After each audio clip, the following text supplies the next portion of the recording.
What did that sign say? Did you see it, Simon? It was some sort of placard at the edge of the road. Deborah St. James slowed the car and looked back.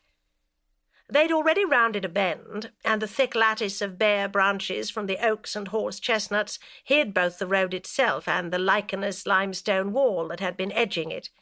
Where they were now, the roadside's demarcation consisted of a skeletal hedge, denuded by winter and blackened by twilight.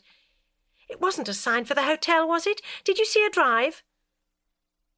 Her husband shook off the reverie in which he'd spent much of the long drive from Manchester Airport, half admiring the winter landscape of Lancashire, with its subdued blend of moorland russets and farmland sage, half brooding over the possible identification of the tool which had cut a thick electrical wire prior to its being used to bind together the hands and the feet of a female body found last week in Surrey.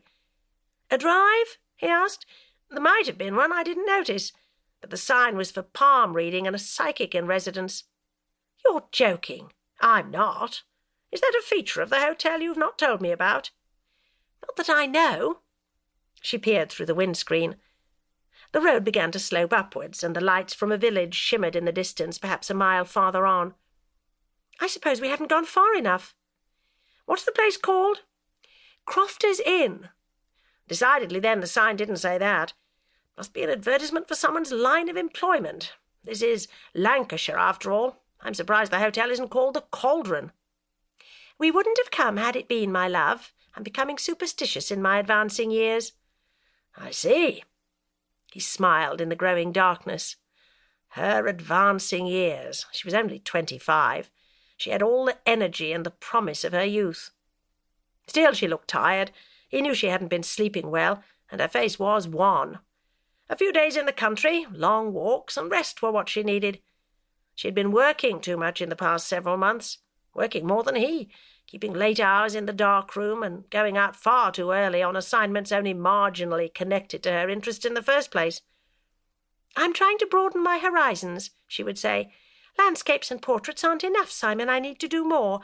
I'm thinking of a multimedia approach, perhaps a new show of my work in the summer.